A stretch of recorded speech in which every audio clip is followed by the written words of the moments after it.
اللہ وبرکاتہ۔ وعلیکم السلام۔ الحمد للہ نحمده ونستعینه ونستغفره ونؤمن به ونتوکل علیہ ونعوذ باللہ من شرور انفسنا ومن سیئات اعمالنا من يهده الله فلا مضل له ومن يضلله فلا هادي له اما بعد فقد قال الله تعالى في القرآن المجيد والفرقان الحميد قل هل يستوي الذين يعلمون والذين لا يعلمون صدق الله وصدق رسوله النبي الأمين الكريم ونحن على ذلك لمن الشاهدين والشاكرين والحمد لله رب العالمين۔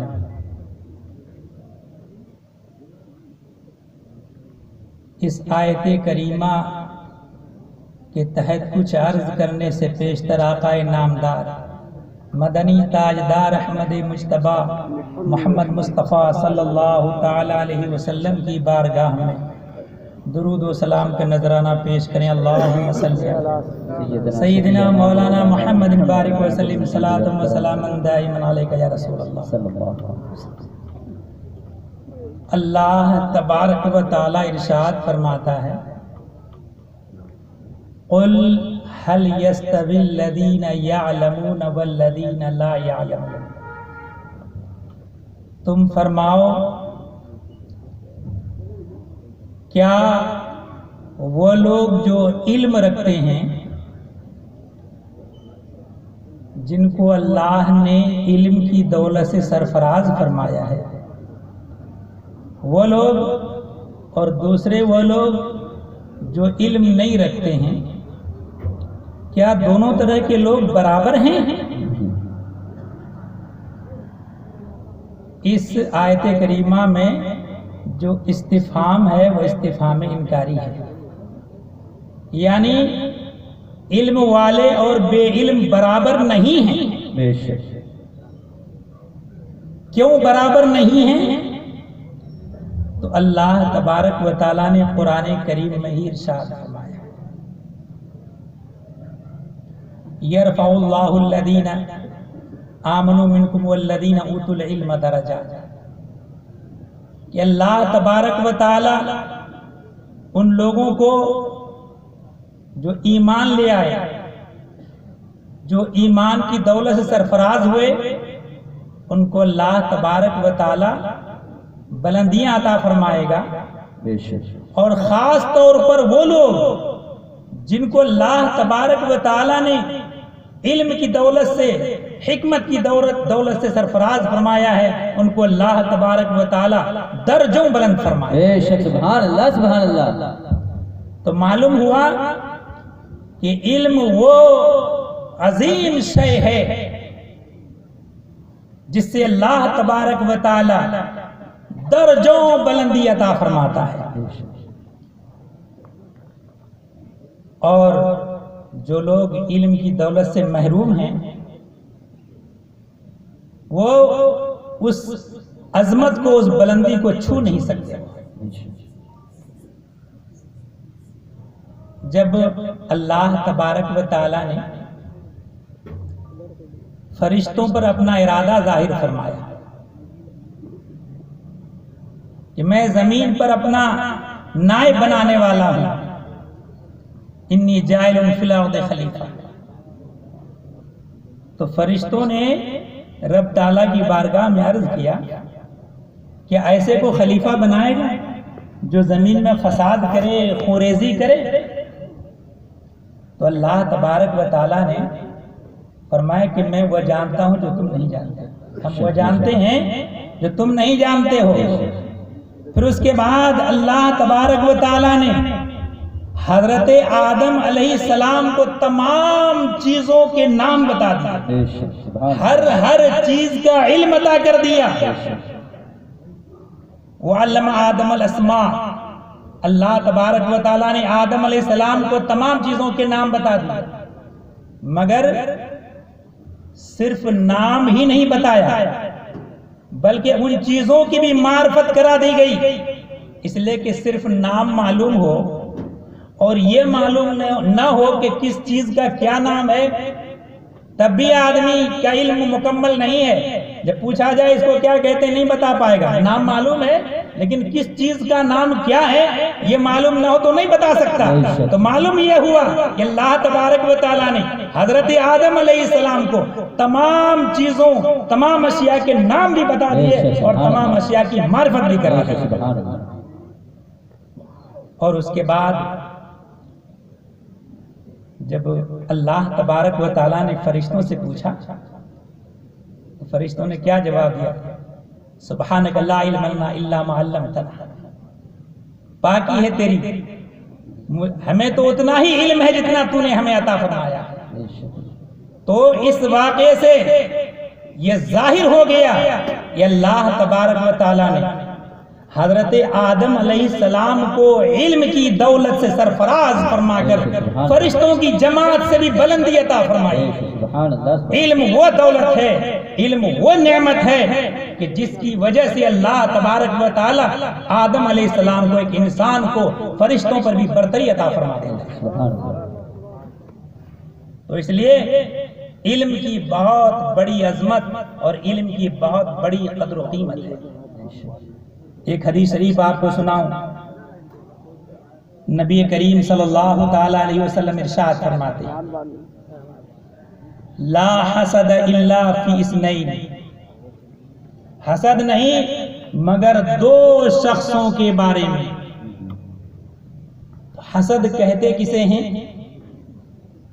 حسد کا معنی اور مطلب یہ ہے کہ آدمی کسی کی نعمت کو دیکھے، کسی کا مرتبہ و منصب دیکھے تو اس تگ و دو میں، اس تدبیر میں لگ جائے کہ وہ نعمت اس سے چھن کر مجھے مل جائے، وہ مرتبہ اس سے چھن کر ہمیں حاصل ہو جائے، اس کو حسد کہتے ہیں۔ اور ایک دوسری چیز ہے غبطہ، جس کو رشک کہا جاتا ہے۔ اس کا مطلب یہ ہے کہ دوسرے کی نعمت کو دیکھ کر دل میں یہ آرزو اور تمنا ہو کہ جیسی اللہ تبارک و تعالیٰ نے اس بندے کو نعمت سرفراز فرمایا ہے، وہ اسی نعمت اللہ تعالیٰ ہمیں بھی عطا فرمائے۔ تو غبطہ کا معنی رشک ہوتا ہے۔ اس حدیث میں علماء کرام فرماتے ہیں کہ حسد بولا گیا ہے مگر مراد غبطہ ہے، کہ رشک نہیں مگر دو شخصوں کے بارے میں۔ کچھ علماء فرماتے ہیں کہ اس جگہ حسد کا معنی حسد ہی ہے، حسد اپنے اصلی معنی میں ہے، مگر مراد یہ ہے کہ حسد تو شریعت میں جائز نہیں ہے، حرام ہے۔ اگر جائز ہوتا تو ان دو آدمیوں کے بارے میں حسد جائز ہوتا۔ وہ کون ہیں دو لوگ جن کے بارے میں رشک یا دوسرے علماء کے بقول حسد کو کے بارے میں کہا گیا کہ ایسے دو شخصوں کے بارے میں حسد کیا جا سکتا ہے؟ فرمایا کہ رجل آتاہ اللہ مالا فسلطہ علی ہلاکتہ بالحق، ایک وہ ہے جس کو اللہ تبارک و تعالیٰ نے مال دیا ہے تو مال دینے کے ساتھ ساتھ راہ خدا میں خرچ کرنے کا اسے حوصلہ اور ہمت بھی عطا فرمایا۔ سبحان اللہ، بے شک۔ ایک وہ شخص ہے، مال لوگ جمع کریں اور جمع کر کے کنڈلی مار کے مال میں بیٹھ جائیں تو اس مال کی حدیث میں مذمت ہے، قرآن کریم میں مذمت آئی ہے۔ لیکن اگر آدمی مال جمع کرتا ہے اور مال کا ساتھ میں حق بھی ادا کرتا ہے تو پھر ایسی صورت میں وہ شخص ایسا ہے جس کے بارے میں رشک کیا جائے۔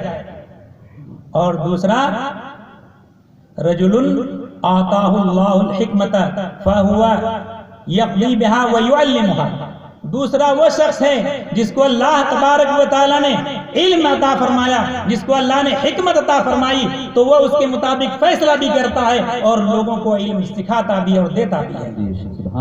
یہ دو شخص ہیں جن کے بارے میں رشک کرنا چاہیے۔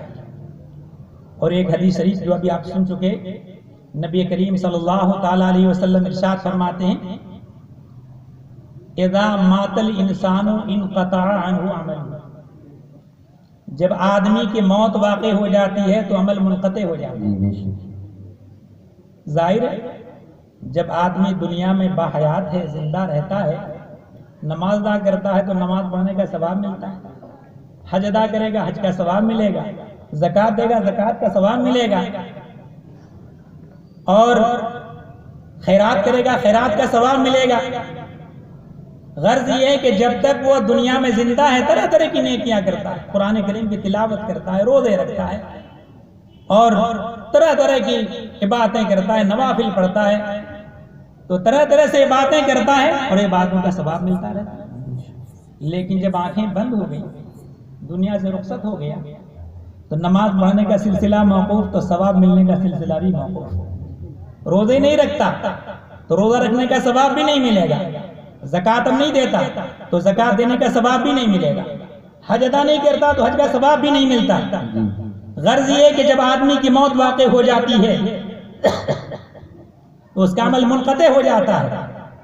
الا من ثلاث، مگر 3 کام کہ آدمی دنیا سے رخصت ہو چکا ہے، دنیا میں موجود نہیں ہے، آنکھیں بند کر لی ہیں، لیکن کام ایسا کیا ہے کہ موت واقع ہو جانے کے باوجود، آنکھیں بند کرنے کے باوجود، قبر میں جانے کے باوجود بھی اس کے ثواب کا سلسلہ جاری رہتا ہے. سبحان اللہ سبحان اللہ. اس میں کیا ہے؟ صدقۃ جاریہ، صدقہ جاریہ ہے. صدقہ جاریہ وہ عمل ہے کہ آدمی دنیا میں موجود نہیں ہے لیکن ثواب کا سلسلہ جاری ہے. صدقہ جاریہ میں کیا آتا ہے؟ کسی آدمی نے مسجد کی تعمیر کی، تعمیر کرنے والا مسجد تعمیر کر کے دنیا سے رخصت ہو گیا، اپنی آنکھیں بند کر لی، قبر کے اندر چلا گیا من و مٹی کے نیچے. لیکن جو اس نے مسجد تعمیر کی ہے دنیا میں، جب تک وہ مسجد آباد ہے، جب تک اس مسجد میں نماز ہو رہی ہے، جب تک اس مسجد میں عبادت کی جا رہی ہے، بنانے والے کو ثواب ملتا رہتا ہے. سبحان اللہ سبحان اللہ. دنیا میں موجود نہیں ہے لیکن عمل کا سلسلہ منقطع ہو چکا ہے، لیکن ثواب کا سلسلہ آج بھی جاری ہے. سبحان اللہ. اسی طریقے سے کسی آدمی نے مدرسہ تعمیر کیا، سبحان اللہ. ایک علمی قلعہ تعمیر کیا، تعمیر کرنے والا دنیا میں نہ رہی رخصت ہو جائے، مگر جو ایک علمی قلعہ تعمیر کیا ہے دنیا سے رخصت ہونے کے باوجود، جب تک وہ مدرسہ، جب تک وہ دارالعلوم، جب تک وہ علمی مرکز دنیا میں قائم ہے، موجود ہے، اور اس میں قال اللہ اور قال رسول ہو رہا ہے، دین کی تعلیم دی جا رہی ہے، طلباء کو پڑھایا جاتا ہے، عالم بنایا جاتا ہے، فقیہ بنایا جاتا ہے، مفتی بنایا جاتا ہے، تو اس بنانے والے کو ملنے ثواب کا سلسلہ جاری رہتا ہے. دنیا میں موجود نہیں ہے لیکن جب تک یہ مدرسہ آباد ہے تب تک بنانے والے کو ثواب ملتا ہے. اور ایسے ہی فرمایا وَعِلْمٍ يُنْتَفَعُ بِهِ، وہ علم جس سے نفع حاصل کیا جائے، تو وہ علم ہے. علم حاصل کرنے والا علم حاصل کرتا ہے، علم حاصل کرنے کے بعد دوسروں کو علم دیتا ہے. وہ عالم جس نے علم حاصل کیا تھا، سینکڑوں ہزاروں طلباء کو پڑھایا، اپنے پیچھے علماء کی ایک ٹیم چھوڑی، ایک جماعت چھوڑی، وہ عالم دنیا سے رخصت ہو جائے، آنکھیں بند کر لے، لیکن انہوں نے جو علماء کرام کی ایک بہت بڑی ٹیم چھوڑی ہے، بہت بڑی جماعت چھوڑی ہے، تو جب تک یہ علماء پڑھتے رہیں گے، پڑھاتے رہیں گے، درس دیتے رہیں گے علم کا، اس عالم کو ثواب ملتا رہے گا. وہ عالم دنیا میں موجود نہیں ہے اور یہ سلسلہ ختم نہیں ہے. یہ جماعت اگلی جماعت کو پڑھائے، اگلی جماعت اور اگلی جماعت کو پڑھائے، اور اگلی جماعت اور اگلی جماعت کو پڑھائے، جب تک یہ سلسلہ اس روئے زمین پر قائم ہے، اس پہلے موڑ سے اعلیٰ کو ثواب ملتا رہتا ہے. اللہ تبارک و تعالیٰ نے کتنا عظیم ثواب کا دروازہ ان کے لیے کھول دیا ہے. اور تیسرا فرمایا ولد صالح یدعو لہ، کسی نیک اولاد چھوڑنا. نیک اولاد چھوڑنے والا دنیا میں نہیں ہے، دنیا سے رخصت ہو چکا، لیکن انہوں نے نیک اولاد چھوڑی ہے. وہ نیک اولاد دنیا میں نیکی کا کام کریں اور عبادت کرے، علم حاصل کر کے لوگوں کو عالم بنائے، تو ان کے ماں باپ کو ثواب ملتا رہتا ہے. ماں باپ دنیا سے رخصت ہو جائیں لیکن جو نیک اولاد چھوڑی ہے تو ان نیک اولاد کی نیکیوں کا ثواب، ان کے عمل کا ثواب ان کے والدین کو ملتا رہتا ہے. اور یہیں تک محدود نہیں، ان نیک اولاد نے اپنی نیک اولاد چھوڑی اور اگلی اولاد اور آنے والی نسلوں کو نیک اولاد چھوڑے تو ان مورث اعلیٰ کو ثواب ملتا رہتا ہے. اللہ، یہ ہے سلسلہ علم کا کہ اللہ تبارک و تعالیٰ نے اس کا سلسلہ اتنا دراز کر دیا، اتنا دراز کر دیا ہے کہ جب تک یہ سلسلہ دنیا میں قائم رہے گا تب تک مورث اعلیٰ کو ثواب ملتا رہے گا. لیکن ان تمام احادیث میں علم کا ذکر کیا گیا. علم سے مراد کیا ہے؟ علم نام کس چیز کا ہے؟ کہتے کسے ہیں؟ آپ لغت کی کتاب اٹھا کر دیکھیں گے تو علم کا معنی ملے گا العلم دانستن، جاننا. مگر ہر چیز کے جاننے کو جو علم کہا جاتا ہے یہ دنیا کا عرف ہے، دنیا کی اصطلاح ہے، یہ دنیا والوں کی نظر میں ہے. کسی بھی چیز کے جاننے کو علم کہہ دیا جاتا ہے. مگر شریعت میں علم کسے کہتے ہیں؟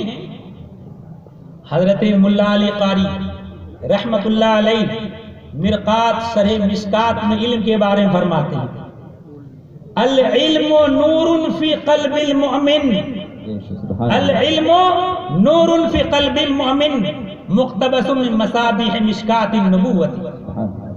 علم مومن کے دل میں ایک نور ہے، علم مومن کے دل میں ایک نور ہے جو مشکات نبوت کے چراغوں سے روشن ہوتا ہے. تو معلوم ہوا کہ ہر چیز کے جاننے کو شریعت میں علم نہیں کہا جاتا. علم وہ ہے جو آپ کو حلال و حرام کے درمیان فرق امتیاز دے. علم وہ ہے جو آپ کو قرآن کا درس سکھائے. علم وہ ہے جو آپ کو نماز پڑھنے کا طریقہ بتائے. علم وہ ہے جو آپ کس پر زکوٰۃ فرض ہے کس پر زکوٰۃ فرض نہیں ہے وہ مسائل سکھائے. علم وہ ہے جو طہارت اور نجاست کے مسائل آپ کو سکھائے. تو معلوم ہوا کہ ہر چیز کے جاننے کو علم نہیں کہا جاتا ہے بلکہ دین اور شریعت کے علم کو علم کہا جاتا ہے. سبحان اللہ، اور سبحان ان اللہ. حدیث میں جو علم کی فضیلت مروی ہے اس علم سے مراد یہی علم ہے. تو اللہ تبارک و تعالی ہم سب کو علم حاصل کرنے اور علم کو عام کرنے کی توفیق عطا فرمائے. آمین. اور سچ پوچھئے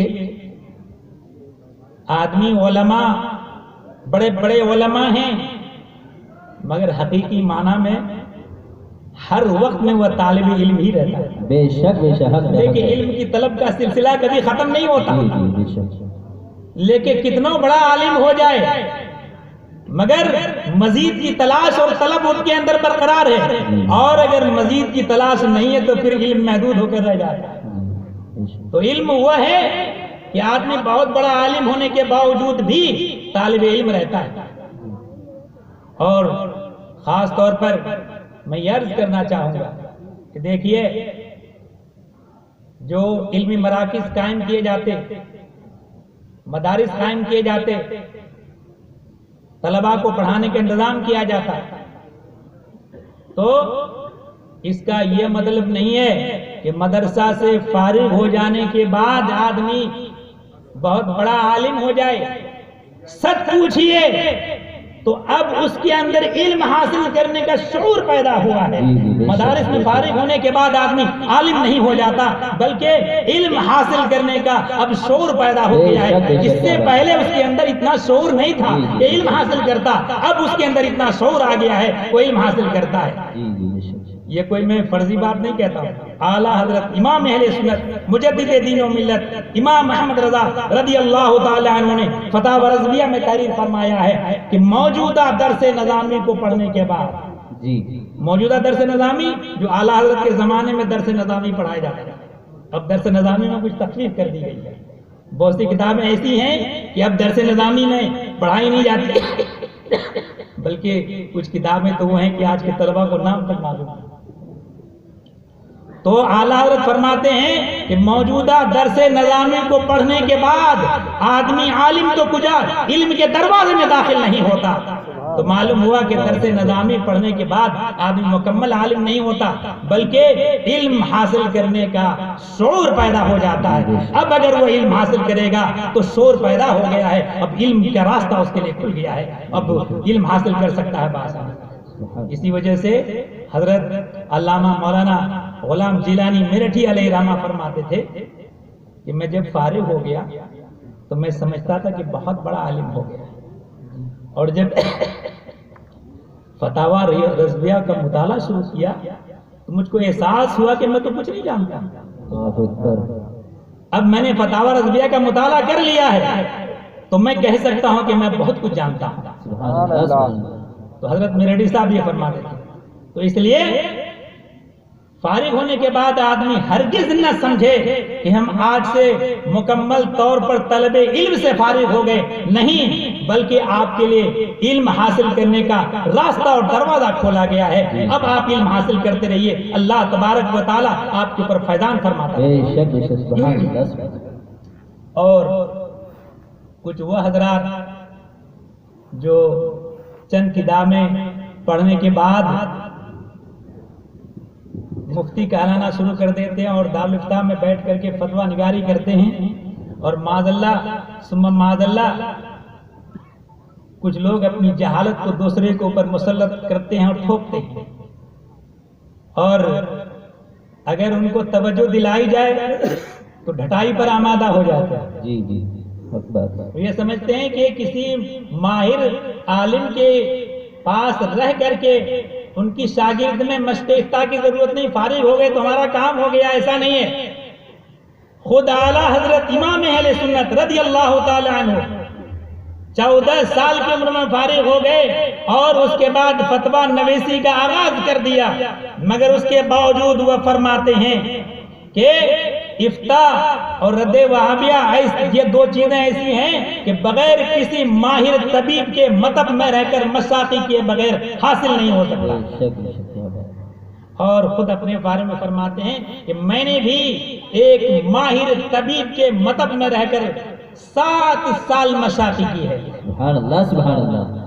اعلیٰ حضرت امام اہل سنت رضی اللہ تعالی عنہ, خوش قسمتی کی بات یہ ہے کہ اللہ تبارک و تعالیٰ نے ان کو عالم بنایا. ان کے والد بھی بہت بڑے جلیل القدر عالم اور ان کے دادا بھی بہت بڑے جلیل القدر عالم, اور پھر ان کا تو سلسلہ بھی اتنا دراز فرما دیا ہے کہ اولاد کی اولاد اولاد کی اولاد دراز فرما دیا سلسلہ علم کا. اللہ تو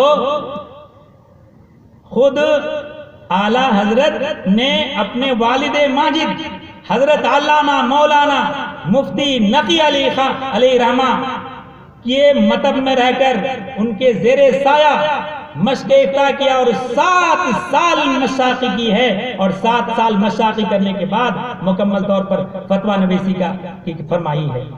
حالانکہ فتویٰ نویسی کرتے تھے اس زمانے میں, لیکن اس کے باوجود بھی اپنے والد محترم کے سایہ میں رہ کر مشاقی کی ہے. اور ایسا بھی ہے کہ مسلم الثبوت کہ بعض مسائل کی تقریر اپنے والد محترم کے سامنے کی تو والد محترم حضرت علامہ مولانا نقی علی خان فرماتے ہیں اعلیٰ حضرت کا جو نام تھا, جو گھر والے ایک نام عرفی نام, وہ امن میاں. امن میاں تم مجھ سے پڑھتے نہیں ہو بلکہ تم مجھ کو پڑھاتے ہو. اللہ اکبر. تو اللہ تبارک و تعالیٰ نے اس 9 عمری میں بھی اتنا علم عطا فرما دیا تھا. اس کے باوجود اعلیٰ حضرت فرماتے ہیں کہ بعض مسائل میں نے لکھے چند صفحات پر مشتمل, مگر والد محترم کی بارگاہ میں پیش کیا, اور پیش کرنے کے بعد چند الفاظ ایسے بیان فرمائے کہ وہ صفحات رد ہو گئے. آج میں کہنا چاہتا ہوں ان لوگوں کے لیے جو لوگ فارغ ہونے کے بعد قلم اٹھاتے اور فتویٰ نویسی شروع کر دیتے ہیں اور کہتے ہیں کہ مجھ سے غلطی نہیں ہو سکتی ہے, اگر کوئی توجہ دلائے کہتے کہ اس سے رجوع کرنے کے لیے تیار نہیں ہوتے, اس کو ماننے کے لیے تیار نہیں ہوتے. خود اعلیٰ حضرت فرماتے ہیں کہ میں نے بہت چند صفحات لکھ دیے، والد محترم نے چند جملے ایسے بیان فرمائے کہ وہ صفحات رد ہو گئے۔ اللہ تعالیٰ بارے میں بطور میں موجود ہے، ذرا غور کیجیے۔ اعلیٰ حضرت جیسی عظیم ہستی، اللہ اکبر، کون سا علم ہے جو اعلیٰ حضرت کو اللہ نے عطا نہیں کیا؟ واہ واہ کیا بات ہے، سبحان اللہ سبحان اللہ۔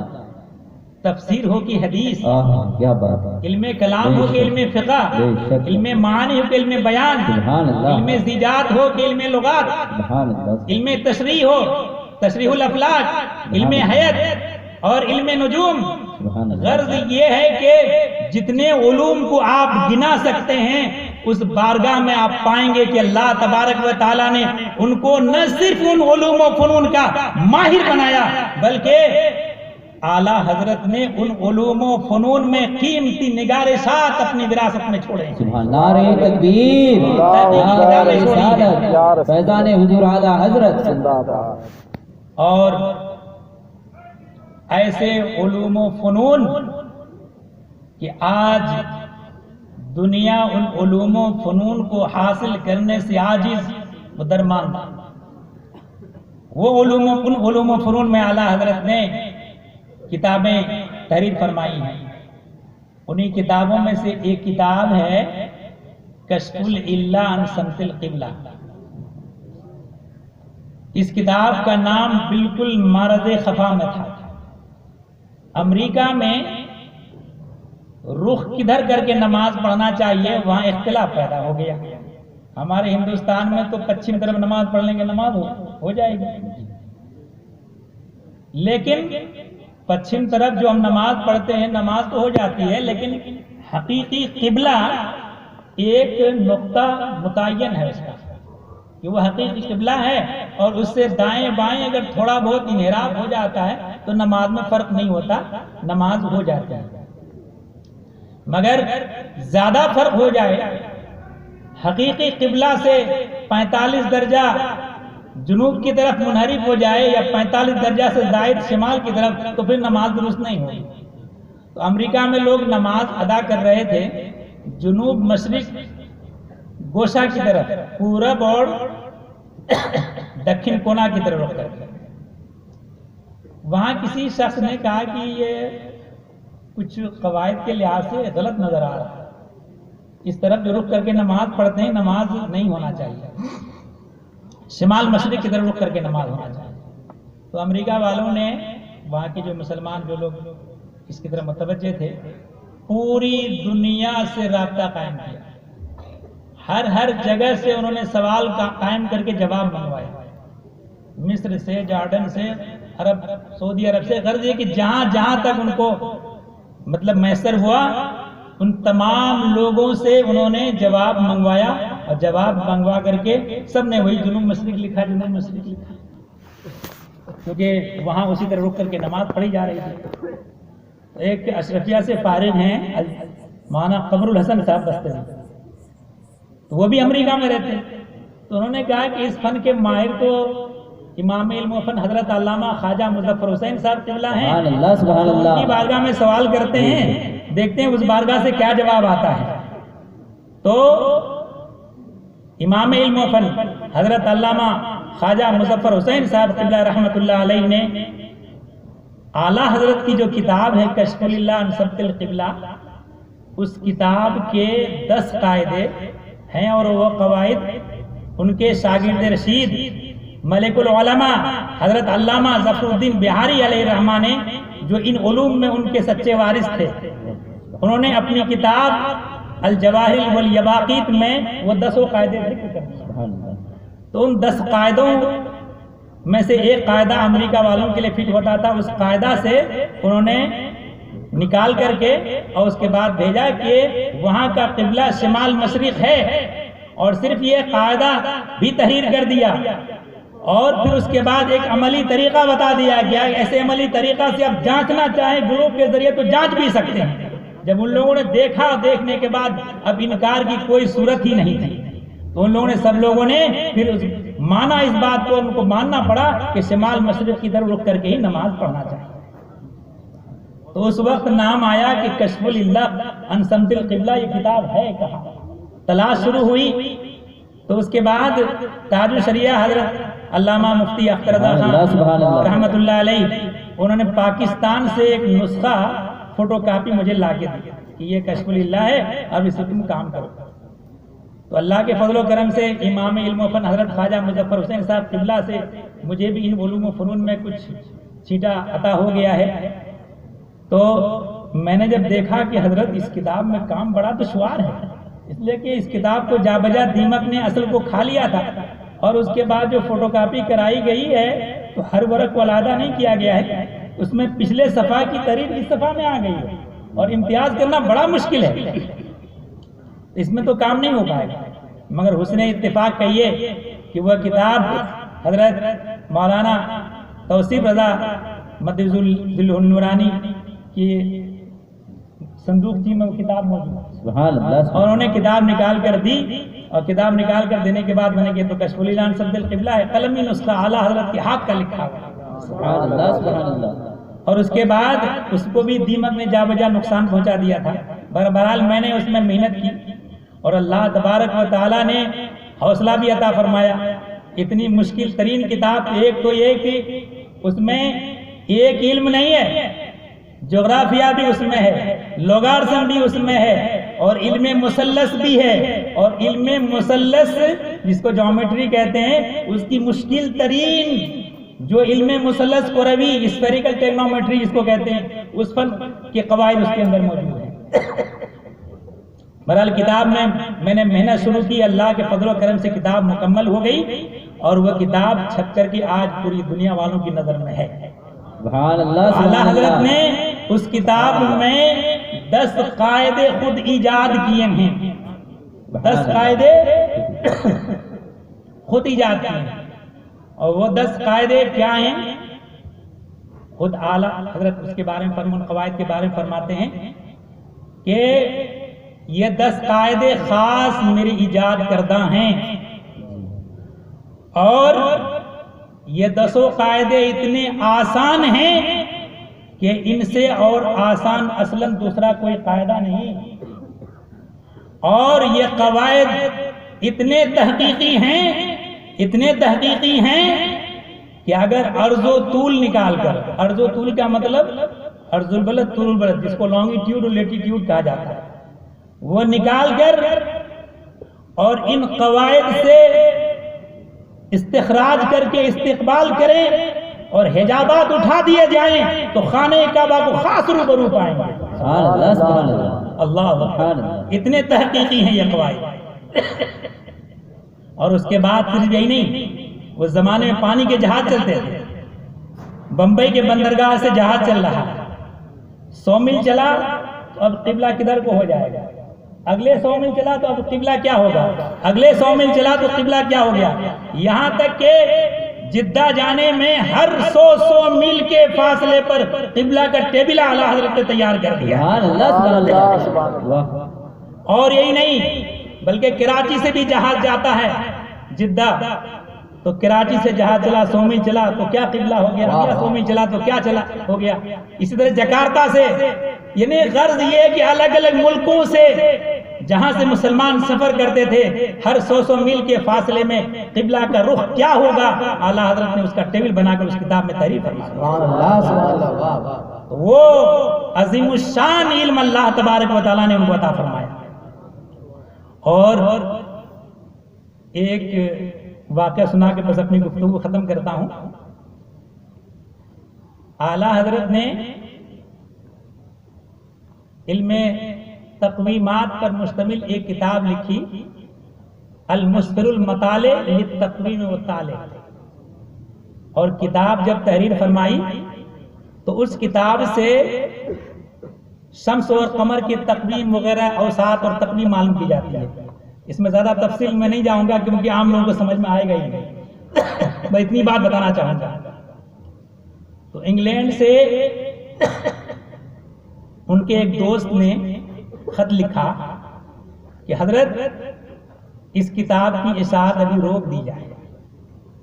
یہاں ولایت میں ایک آلہ ایجاد ہوا ہے اور اس آلہ سے وسط اور تقویم معلوم کی جاتی ہے، ان کے ذہن میں شاید یہ ہوا کہ اعلیٰ حضرت نے جو کتاب میں قواعد تحریر فرمائے ہیں، ہو سکتا ہے کہ ان قواعد سے جو تقویمات نکلیں اس اعلیٰ سے اس کے برخلاف نکلے تو اس سے کہیں اعلیٰ حضرت کی شان میں تخفیف نہ ہو جائے، تو اس مشورے کے تحت انہوں نے خط لکھا تھا، مگر اعلیٰ حضرت نے جواب تحریر فرمایا ہے کہ جناب وہ اعلیٰ بھی تو کسی فارمولے ہی کے تحت بنا ہوگا، واہ واہ واہ، وہ اعلیٰ تو کسی فارمولے ہی کے تحت بنا ہوگا، لیکن میں نے مسفر المطالع للتقویم و طالع میں جو قواعد تحریر کیے ہیں وہ براہین ہندسیہ سے ایسے مبرہن ہیں کہ وہ اعلیٰ تو غلط بتا سکتا ہے لیکن یہ قاعدہ غلط نہیں۔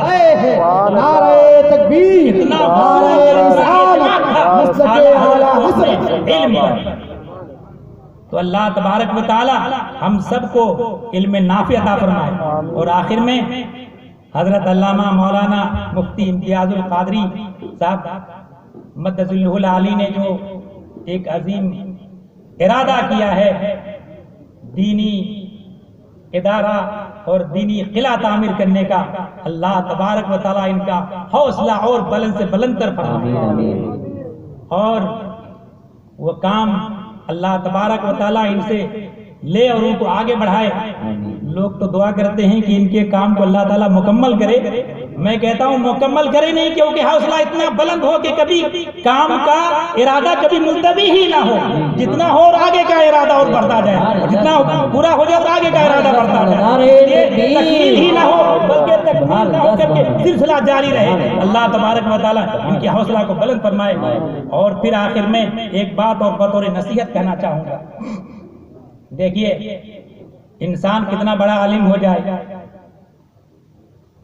لیکن تواضع بہت ضروری ہے۔ بے شک آدمی تکبر اختیار نہ کرے، تکبر اپنے کو بڑا سمجھنا، دوسرے کو چھوٹا سمجھنا، یہ تکبر، اور اس تکبر کے تحت آدمی کچھ حرکتیں ایسی کر جاتا ہے کہ اہل علم کی نظر میں وقت کم ہو جاتا ہے۔ دیکھیے مسائل شریعہ لکھنے میں اہل علم سے چوک ہو سکتی ہے، شہسوار ہی گھوڑے سے گرتا دوسرا نہیں گرتا۔ مسائل شریعہ میں اگر چوک ہو جائے تو ہماری جماعت میں طریقہ کیا ہوتا ہے کہ رد لکھنے میں الفاظ ناشائستہ بازاری الفاظ استعمال کریں گے، جناب یہ ایک عالم کے لیے شایان شان نہیں ہے۔ آپ جو ہے رد میں دلیل بہت پختہ، بہت مستحکم دیجئے، لیکن زبان شیریں استعمال کیجئے، تو اس آپ کی اس رد و ابطال کا، آپ کی تحریر و تحقیق کا لوگوں کی نظر میں وقار ہوگا، لوگوں کی نظر میں عزت ہوگی۔ اور جو اپنے عمل کو بہت بڑا سمجھ لے تو اللہ تبارک و تعالیٰ تکبر کو پسند نہیں فرماتا، تواضع کو پسند فرماتا ہے۔ بس ایک بات بیان کر رخصت ہوتا ہوں، حضرت غوث اعظم جیلانی رضی اللہ تعالیٰ عنہ دنیا جانے، یہ اللہ تبارک و تعالیٰ نے ان کو ولایت کے بہت اعلیٰ مقام پر فائز فرمایا، اور ان کا عمل و کردار کیا تھا کتابوں میں لکھا ہوا موجود ہے۔ عشاء کی نماز پڑھ لیتے، ایک قدم زمین پر رکھتے، ایک قدم کو زمین سے اٹھا لیتے اور پورا قرآن کریم کی تلاوت کر لیتے۔ اور بس زیادہ تفصیل میں نہ جا کر کے بس آخری بات، حضرت شیخ سعدی نے ان کے بارے میں جو لکھا ہے کہ ہمیں ان کے اس عمل سے، ان کے اس طریقہ سے عبرت حاصل کرنا چاہیے۔ وہ غوث اعظم کہ نگاہ غوثیت ڈال دیں تو انقلاب پیدا ہو جائے، جن کے بارے میں اعلیٰ فرماتے ہیں سارے اقطاب جہاں کرتے ہیں کعبے کا طواف، کعبہ کرتا ہے طواف درے والا تیرا وہ بارگاہ۔ تو حضرت شیخ سعدی گلستان میں تحریر فرماتے ہیں روزے عبد القادر را دیدن بر درے کعبہ روبر حسا نہاد امین علید و گفت۔ ایک دن لوگوں نے عبد القادر جیلانی کو دیکھا خانہ کعبہ کے دروازے کے سامنے سنگریزوں پر، آج کی طرح سنگ مرمر کا پتھر اس میں فرش لگا ہوا نہیں تھا اس زمانے میں، سنگریزوں پر پیشانی رکھے ہوئے ہیں، مین علید و گفت رو رہے ہیں اور کہہ رہے ہیں خدا کی بارگاہ میں، خدا بندہ روز قیامت عبد القادر را نابینا برخیز، اے اللہ قیامت کے دن عبد القادر کو نابینا اٹھا تا روبروے نیکاں شرمسار نہ شوم، تاکہ نیک لوگوں کے سامنے میں شرمندہ نہ ہو جاؤں۔ اللہ اکبر۔ کون غوث اعظم جیلانی رضی اللہ تعالیٰ جن کا عمل کیا ہے، جن کا مرتبہ کیا ہے، مگر رب تعالیٰ کی بارگاہ میں جب حاضر ہوتے ہیں تو تواضع کی آخری منزل اور آخری حد بیان کرتے ہیں۔ تو اللہ تبارک و تعالیٰ ہم سب کو ان حضرات کے عمل سے، ان کے کردار سے، ان کے فیوز سے مالا مال ہونے کی توفیق عطا فرمائے۔ وآخر الدعوانا الحمدللہ۔